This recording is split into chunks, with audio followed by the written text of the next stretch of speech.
예수님께서 여러분과 함께 또한 사제의 영과 함께 마르코가 전한 거룩한 복음입니다. 주님 영광 받으소서. 그때 사도들이 예수님께 모여와 자기들이 한 일과 가르친 것을 다 보고하였다. 그러자 예수님께서 그들에게 너희는 따로 외딴 곳으로 가서 좀 쉬어라 하고 말씀하셨다. 오고 가는 사람들이 너무 많아 음식을 먹을 겨를조차 없었던 것이다. 그래서 그들은 따로 배를 타고 외딴 곳으로 떠나갔다. 그러자 많은 사람이 그들이 떠나는 것을 보고 모든 고을에서 나와 육로로 함께 달려가 그들보다 먼저 그곳에 다다랐다. 예수님께서는 배에서 내리시어 많은 군중을 보시고 가엾은 마음이 드셨다. 그들이 목자 없는 양들 같았기 때문이다. 그래서 그들에게 많은 것을 가르쳐 주기 시작하셨다. 주님의 말씀입니다. 그리스도님 찬미합니다. 네, 평안을 빕니다. 네, 오늘 복음은 사도 파견 복음입니다. 예수님께서 사도들을 파견하시는 그런 복음인데 사도 파견 복음의 후기에 해당합니다. 그러니까 일반적으로 우리 사도 파견 복음 그러면 이제 파견하시는 내용만 기억하는데 오늘 복음은 파견하시고 난 뒤에 그 뒤에 일어난 후기를 기록하고 있습니다. 그래서 좀 흥미롭습니다. 그죠? 왜냐하면 그 후기를 보면 그 파견 사도들의 그런 삶의 그런 이면들을 볼 수 있기 때문입니다. 사도들이 이제 파견을 받을 때 두 가지 이렇게 목적을 가져서 파견을 받죠. 그죠? 하나는 주님께서 가르쳐 주신 복음을 전하는 복음 선포의 내용. 또 하나는 더러운 영들을 추방시키는 그런 두 가지 내용을 가지고서 파견이 됩니다. 그래서 이제 오늘 드디어 이제 파견되어서 했던 것을 가지고 예수님께 이제 보고를 하는 장면이 이렇게 오늘 복음에 기록되어 있습니다. 근데 이제 가만히 살펴보면 이 제자들이 주님께 받은 그런 사명을 이렇게 수행하는데 사실은 복음을 선포하고 또 더러운 영을 처방하는 일은 더없이 소중한 일이고 기쁜 일입니다. 하지만 사실 행간을 읽어보면 이것이 그렇게 쉽게 술술술 그렇게 잘 풀려간 것 같지는 않습니다. 아마도 복음을 전해도 100명한테 복음을 전하면 몇 명 정도가 받아들였을까요? 아마 몇 사람 안 받아들였을 거예요. 대부분은 거부하고 배척하고 아마 그랬을 겁니다. 또 더러운 영을 쫓아내는 일 또한 사실 쉽지 않은 일이었을 거예요. 왜냐하면 일단은 그런 더러운 영이 들린 사람 보는 것조차 무섭지 않겠습니까? 그죠? 얼마나 무서웠겠어요. 예수님도 아니고 혼자 가야 되잖아요. 그죠?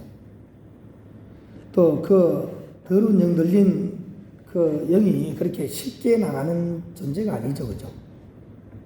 사람보다 힘이 센데 그 말 몇 마디 한다고 나가겠습니까?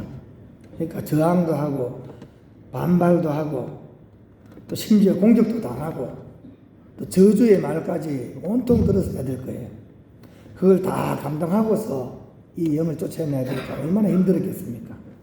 그래가지고 이제 제자들이 아마 오늘 복음에 세세한 내용은 안 나오지만 거기에 대해서 막 다 미주알 고주알 다 얘기했을 거예요. 예수님께서 그것을 다 들어주신 뒤에 분별을 해주시고 또 식별을 해주시고 또 잘못된 부분에 대해서 교정도 해주셨을 것이고 그리고 격려하고 위로하셨을 거예요. 그리고 제 귀에 쏙 들어오는 마지막 말마디 하나까지 딱 붙여서 마무리를 하십니다. 좀 쉬어라. 제 귀에 쏙 들어온 얘기가 뭐라고요? 시작. 좀 쉬어라. 굉장히 제 귀에는 쏙 들어왔습니다. 여러분 어떤지 모르겠습니다. 사도들의 삶에 있어서 가장 중요한 요소 두 가지를 사실은 알려주는 겁니다. 균형이 맞아야 됩니다. 열심히 복음을 전하는 일도 해야 되지만 그에 못지않게 중요한 게 뭐라고요? 시작. 좀 쉬어라. 일과 휴식의 균형을 얘기하는 겁니다. 이것이 살아가는 데 있어서 굉장히 중요하고 특히 하느님의 일을 하는 데 있어서도 너무나 중요한 일입니다. 이것이 안 되면 열심히 부지런히 복음을 전하고 일을 해도 결과는 뭡니까? 번아웃이 됩니다. 번아웃. 영어로 번아웃이 뭡니까? 탈진하는 거죠. 다 타버리는 거예요. 서도원의 형제들 보면 열심히 일을 하는 사람들이 있습니다. 일명 일중독자입니다. 정말 좋은 일이죠. 그죠? 복음을 전하고 하느님이 일을 하는데 얼마나 좋은 일입니까? 저기에 자기가 가진 모든 에너지를 쏟아붓습니다. 최선을 다합니다. 그래서 결과를 많이 얻어내요. 성과를 많이 얻어냅니다.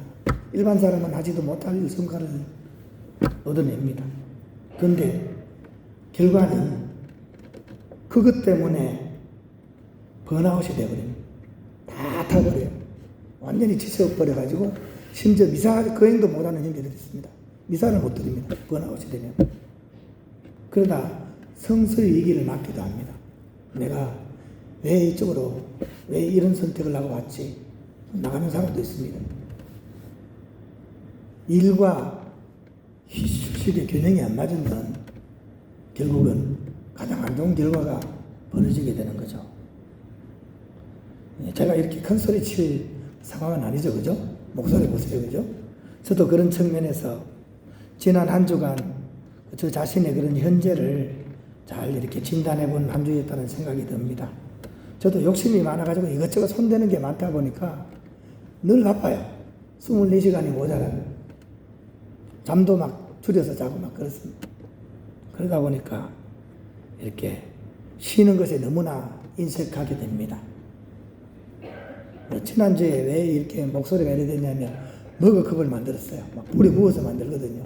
근데 거기서 유독가스가 나옵니다. 냄새가 막 나요. 코가 맥혀야 합니다. 근데 사무실에서 그거를 100개 넘게 구워냈어. 코가 막 맥혀한데도 참고 했어요. 뭐 까짓 거 이거 먹는다고 내가 오래 살 것도 아니고. 그래가지고 막 했더니만 코가 맥혀하다가 이제 나중에는 이제 목으로 싹 넘어와가지고 목감기로 바뀌었어요. 그래가지고 저는 보통 감기가 오면 족욕을 한번 해요. 그러면 감기가 어지간한 감기는 다 지나가요. 근데 이번에는 족욕을 했는데도 감기가 안 나가더라고요. 그 이유는 체력이 떨어진 거예요. 체력이 강할 때는 밀어내는데 체력이 약하니까 밀려나다가 다시 들어오고 밀려나다가 다시 들어오고 그래가지고 이제 목이 지금 이 모양이 된 겁니다. 이순재 씨가 돼버린 겁니다. 어제는 별명 하나 더 얻었어요. 대부에 나오는 대부래. 옛날 영화 보면 대부라는 영화 나와서 거기 대부에 나오는 보스가 이런 목소리를 낸대요. 급한 대로 치료를 하기 위해서 잘 안 가던 병원을 달려갔어요. 이비인후과 달려갔습니다. 근데 병원 문이 닫혀져 있더라고.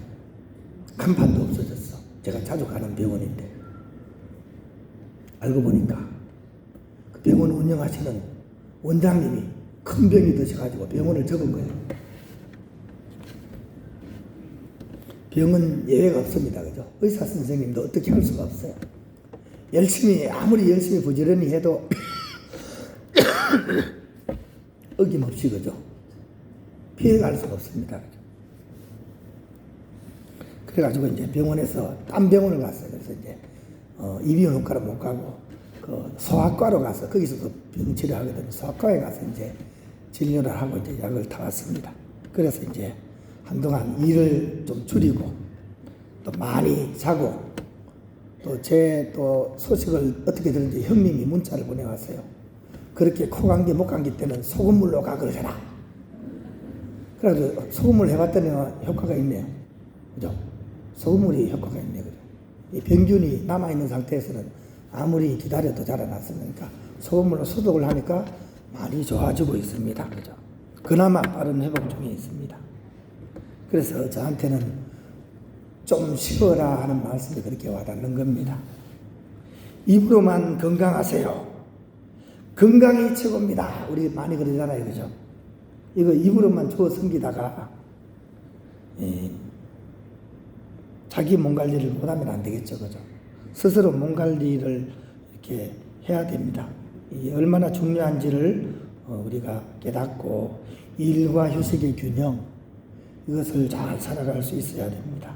오늘 예수님 말씀처럼 너무 열심히만 하지 말고 외딴 곳으로 가서 좀 쉬면서 에너지 충전을 하고 또 힘을 내어서 부지런히 살아가자. 균형 있게 살아가는 그런 예수님의 말씀을 마음에 새기면서 바쁘게만 가려고 하지 말고 좀 쉬면서 그렇게 살아갔으면 좋겠습니다. 빨리 가는 게 중요한 것이 아니라 잘 가는 것이 중요하지 않겠습니까? 오늘 복음 말씀을 다시 한번 우리 마음에 새깁시다. 너희는 따로 외딴 곳으로 가서 좀 쉬어라. 예수님 말씀하십니다.